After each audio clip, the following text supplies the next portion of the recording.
Welcome to the General Services Committee meeting. Today is June 8th, 2026. It's noon in the library community room, and I'm here along with council members Wood and English.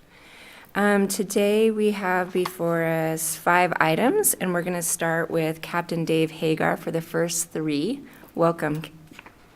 Hi there. So the first item we have is a request for direction from council to make recommendations on amending the fireworks ordinance. And some background on this, obviously in Coeur d'Alene we allow the safe and sane is what it's referred to. It's the ground fireworks that don't go up very high, they're not bottle rockets, they're not mortars, they're not those things, so they can be contained on a driveway, if you will. Over the last 10 years that I've been here, we do not hold to that standard. The citizens of this community can drive 30 minutes south and pick up basically commercial grade fireworks and large mortars, and the police department receives calls throughout the summertime for these things, and we've added overtime shifts, special trap patrols to deal with this. The problem that we have is that we actually have to see somebody light it off. It just can't be, hey, we saw it on the next street over, we go over there, now we see a bunch of people standing there. We can see the mortar sitting in the driveway, the launching tube, but we can't do anything because we don't know who lit it off. And so what we're asking for us, the ability for the police department and the legal unit to get together and work together, is try to draft some language. For example, something along the lines that, you know, the owner, occupant, leasee, property responsible party who allows or knows that fireworks are being launched from their property could be held responsible for this. So then we show up, we see the mortar, we knew it came from there, and it's the 12-inch mortar. Whoever's responsible for that, we could then hold accountable. And if we get that information out, I think it'll be a good deterrent. Because again, at the end of the day, we're not out there just to write tickets. That doesn't solve the problem. Solving the problem for the members of our community that have the PTSD, the noise issues, all of that, is stopping it before it starts. And the idea behind this, if you go to college towns where they have party houses that are rented out, both the owner and the renter are held accountable. The owner could be 1,600 miles away in another state, but if the renter gets a ticket, the owner gets a ticket. And so the owner says, hey, knock this stuff off, we're not going to allow it, you're going to get evicted.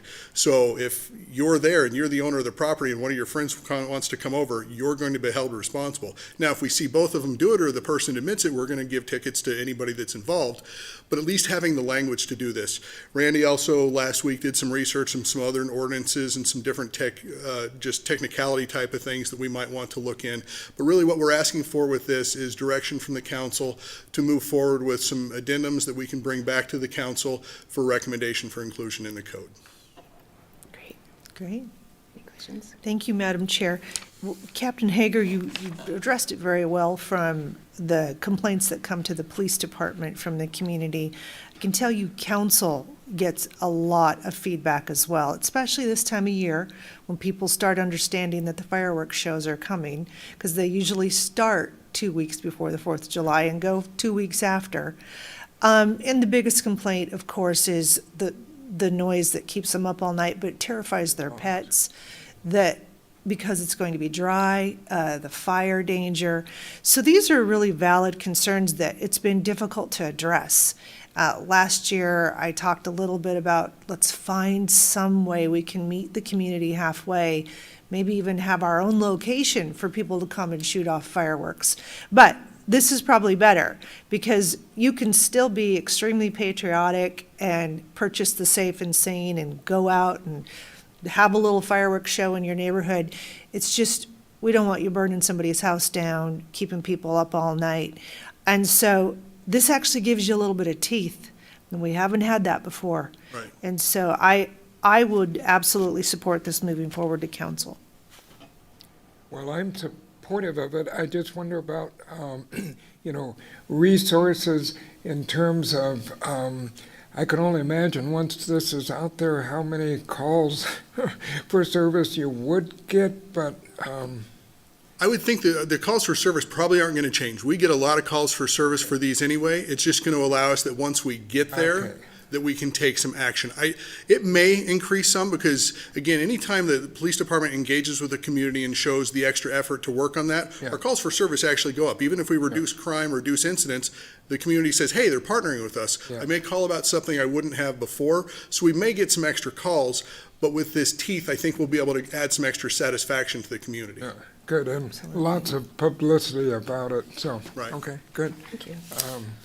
Well, let's see, I would make a motion to recommend council direct staff to prepare and present a council amendment to Title 8, Chapter 8.12 of the Municipal Code regarding violations of fireworks code. Second. Motion and a second. Any further discussion? All those in favor? Opposed? Motion carries. Item number 2, approval for the police department to purchase and upfit 3 Ford Explorers. So we're bringing this to you today. We just went through our budget meetings with Mr. Jacobson and Katie Ebner to look at where we're at. And this year, things have changed a little bit. Generally, this time of year, we look at vacancy savings and commodities budget savings to purchase things to offset next year's budget. And we want to bring these in front of council so that council has a little bit more say in what we do. As it sits right now, we're looking about a $400,000 increase in our ask for our budget, but we have a plan to reduce that to a net zero by using offset of those vacancy savings that normally would have been brought back to the general fund, but then it's kind of robbing from Peter to pay Paul because we'd be asking for that increase.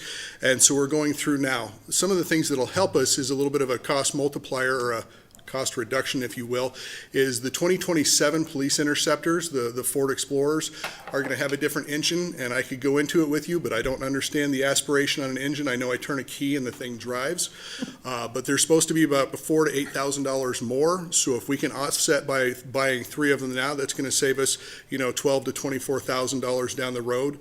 The other thing that we've been told is since they are changing over, they don't make the police version all year round. They usually make it for 6 to 8 weeks, and that's it. So if you haven't gotten your order in, you're not going to get it. Some of the things that we're up against is, LA County, LAPD, they get all of the smaller cities around them and they put in a huge order because if I'm Ford, I can have one contract and they can figure out the small details, which is why we've used Dana Supply over in Montana and now they have another facility in southern Idaho to be able to do this. And so by purchasing them early, we get to save some money. We get to use the current accoutrements, if you will, the radios, the light bars, this stuff, the guts of the cars that are fit for this model, because as soon as you go to the next model year, those are going to be more expensive as well. So what we're bringing before you is a request to buy 3 patrol vehicles for a total price of $282,300 for all 3. And again, we expect to have that savings in that purchases. So we're going to go from 9 vehicles for our request next year's budget to 6 by doing this and to help offset some of those things.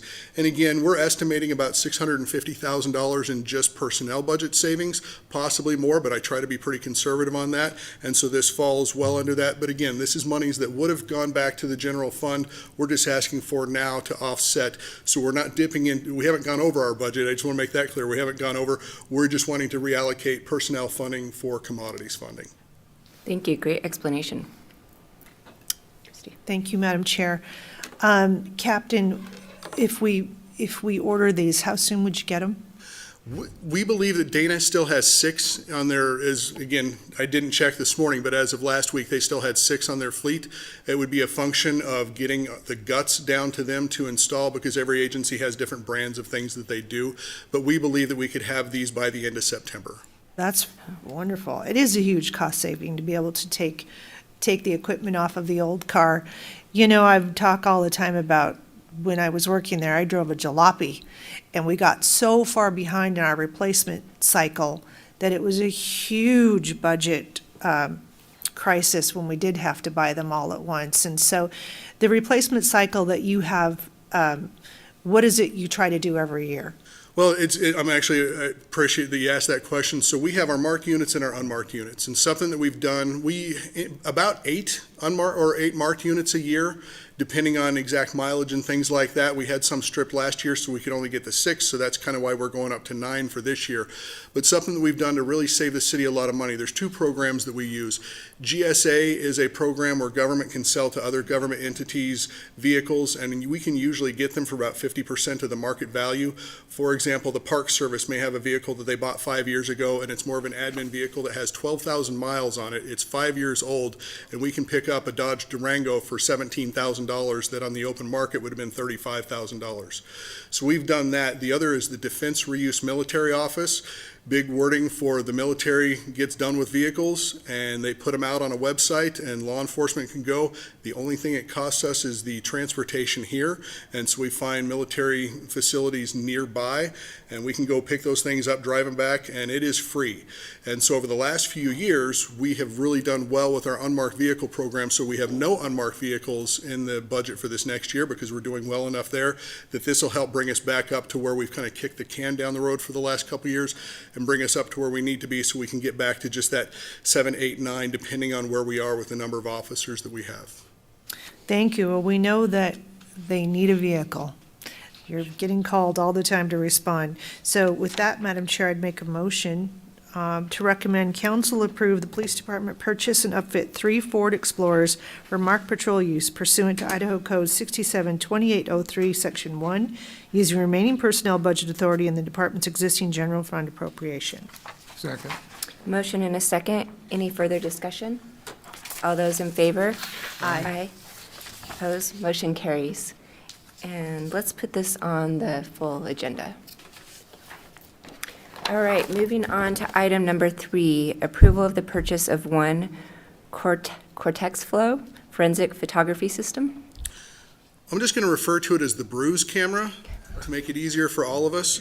So we've been working with Kootenai Health. They have their sexual assault nurse program, and they have one of these cameras there. Well, there's been some different protocol changes they have, and we're not allowed to use it for some of the issues and the crimes that we have that would involve needing that camera. Some of our child abuse if it doesn't reach their protocol levels. And what it is just think of that super sensitive camera, kind of like when we look at the Aurora at night. You can see a little bit with the naked eye, but then you bring out your awesome cell phone and it takes those amazing pictures. This does the same thing for bruises. And in order to prosecute both our misdemeanor domestic violence cases, the things through our city prosecutor's office, and our felony cases, we need to be able to take these pictures. And what it does is it looks at the skin, it uses, and I'm not even going to try to explain the details of it, but it sees different things than we do, the different light spectrums, and you can see bruises with this camera, handprints, so you can see that, yes, the person was grabbed, around the throat for our strangulation and those types of things.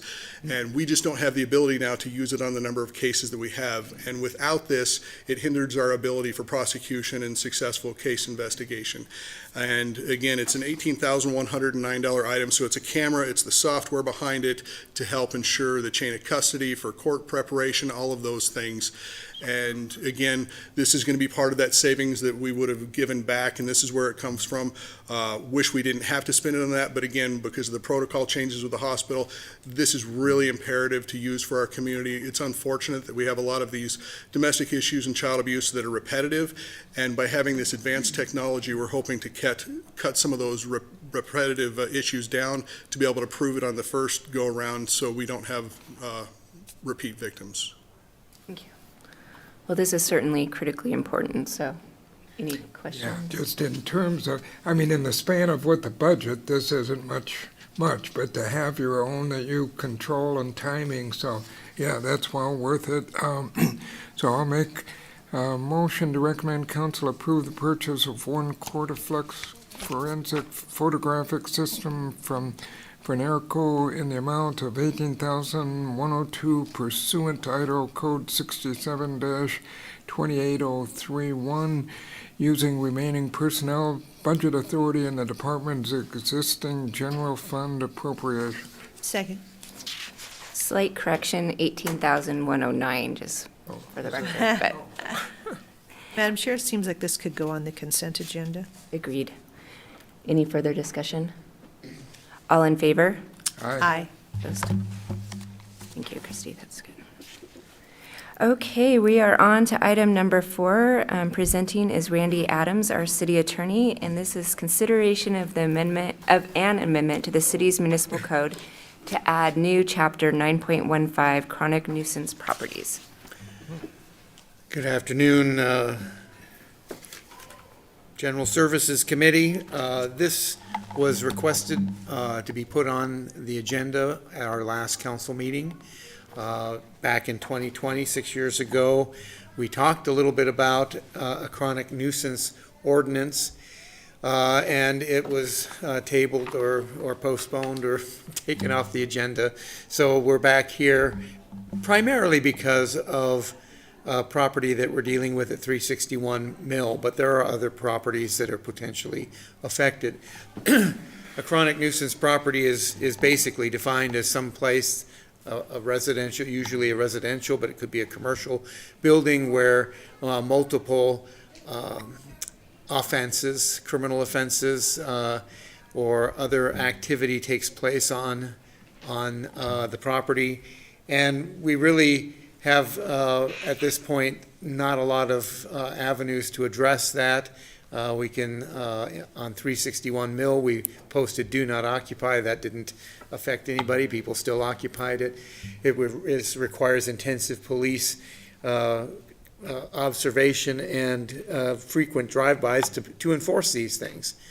The state has a nuisance code that in broad brush strokes can help in these situations, but the chronic nuisance ordinance that we have drafted, that council certainly is free to tweak if they wish, is more specific, gives us more tools to use in order to address these properties and make the neighborhoods safer. So if you have any questions or have any suggestions for code changes, I'd be happy to answer anything. Yes. Thank you, Madam Chair. Well, Randy, first of all, I appreciate the draft for council. I think maybe at the council meeting, there might be some discussion about certain language. For me, though, I know what we focus on up here is quality of life. And it's just another tool that we can actually give law enforcement and code enforcement the ability to do something. The neighborhoods are the ones that suffer greatly with party houses, drug houses, worrying about their pets, their property. They don't, just like the fireworks issue, they don't get any sleep. And for us to never really be able to address it, these things will go on for years and years and years. And so I'm not so offended about someone's property rights, especially the one that we went through the other night, when they're not even around. They've just left their house to be a rat trap, and the neighbors are the ones dealing with it. So I would support moving forward, bringing this to council to discuss this nuisance ordinance. Second. Did you motion? I'll make a motion on that, thank you. I would make a motion to recommend council approve an ordinance amending the city's municipal code by adding a new chapter 9.15 entitled Chronic Nuisance Properties. Second. Thank you, and I'm looking forward to our council discussion on this. I think it's going to be great. Motion and a second. All those in favor? Aye. Motion carries, and let's please place this on our regular agenda. All right, our final item today is consideration of the removal of the fountain at this Parkside entrance to the library. With us today is Adam Rouse, Parks and Recreation Director. Yes, so, as stated in the staff report, we're hoping to get approval to remove our lovely fountain out here. Interesting little tidbit of history, but I was the first person tasked with maintaining that fountain when it was put in 20 years ago, or almost 20 years ago. And it was never installed properly to begin with. It was supposed to be set at grade with the concrete, which it is not. It was supposed to have a full pool filtration system. It does not. The pumps that are on there are insufficient, and we habitually, it says in the staff report, but just about every year we're replacing one, if not both of those. The granite that's on there should have been polished and not flame treated, and if you look at it now, I didn't bring any pictures, but those trays that are on there are all cracked and broken, and it's beyond repair at this point. So what we're hoping to do is maybe repurpose a portion of it into one of the parks, or maybe like into Riverview Cemetery potentially. Ideally salvage the top part with the rings. The trays would have to be rebuilt with something else, and then we might turn it into, say, like a flower pot or flower garden or something. I doubt that the bottom portion of it could be saved because we're probably gonna have to cut that out to get it out. And then the goal would be to have streets just come and help us out with just repaving that. The upside is, and we've talked with Elizabeth, with the library about it, is it creates kind of a choke point out here on that walkway, especially when it's busy, so that'll kind of do away with that as well, so. Yes. Well, Adam, everything has a lifespan. Yes. Have you gotten any, I mean, it sounds like the library is fine with the idea that it's reached its maximum lifespan. Yeah, and to be honest, this has probably been going on for the last 10-ish, if not more than that, years. Again, like I said, because it was not built and installed properly, I mean, it was probably after about a year that things were breaking on it, and it's just become a maintenance nightmare. And if you see it, it's like the guys don't get to it every couple of days. It's just full of algae and grossness. Yeah. So, Okay. yeah. Madam Chair, I'd make a motion to recommend council approve the removal of the fountain at the Parkside entrance to the library. Second. Motion and a second. All those in favor? Aye. Motion carries. Thank you. And I'll make a motion, there being no other business, this meeting be adjourned. Second. All in favor? Aye. Motion carried. Great. Thanks. The fountain. Do you have thoughts? Yeah, it's right out there. Yeah, no, but.